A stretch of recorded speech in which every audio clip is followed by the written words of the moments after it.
Hello, good day everyone. Welcome to our YouTube channel, Jikan Vlogs. For today's video, ipapasyal ko po kayo dito po sa Festive Walk, K-Town, Iloilo City, Mandurriao. So for today's video po, makikita niyo po kung gaano kaganda ang lugar na ito. Let's take a look.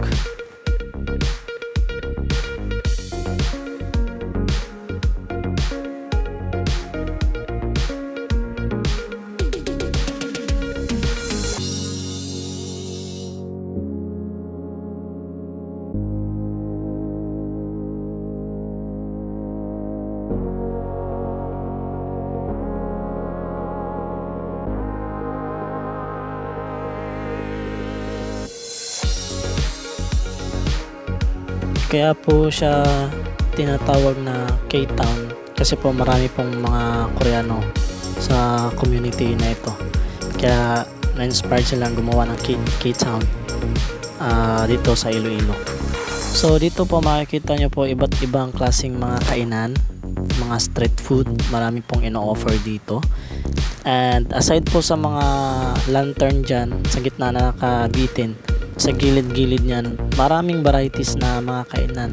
As what you want, as what you like, andyan na po lahat. Street food, casual dining, meron po dyan. Tsaka meron din pong nagla-live na acoustic band po dito. Hindi lang namin siya naabutan kasi late na po kami pumunta. So advice ko po sa gustong pumunta dito sa K-Town, pumunta po kayo ng maaga para ma-enjoy nyo po ang moment nyo dito, at the same time maabutan nyo po yung acoustic band. So, sobrang ganda po ng lugar na ito, di nyo po pagsisisihan. Pwede po to sa lahat, single, double, married, bakla, tomboy, lahat kompleto, pwede po dito mamasyal. Kita nyo naman yung mga lantern nyo, no? Sobrang ganda guys, babalik-balikan nyo talaga. Diyan nyo pa pala makikita yung acoustic band. Oh, yan, may naka-tent dyan, kaso nagsara na, late na kasi kami pumunta kaya di namin nabutan. Please watch the whole video guys para may idea kayo bago kayo pumunta dito sa K-Town.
Ito naman, ito yung Festive Walk. Ito lang, tawid lang to sa kabila. Isang daanan lang, tawid ka lang. Hindi na po kami nakapasok dito kasi as what I have said, late na po kami pumunta. Naabutan na kami ng sarado nila. Kaya nag-video na lang ako konti sa labas. Yan po. Maganda din dyan. Makikita nyo naman. Enjoy!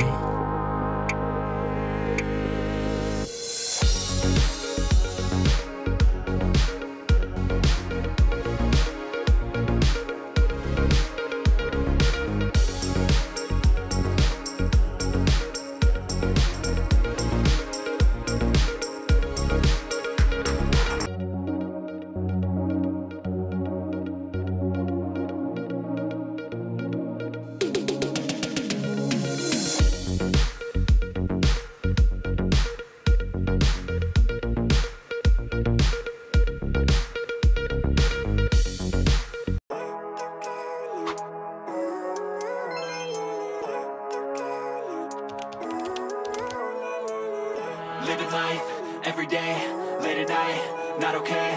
All I want, and I pray.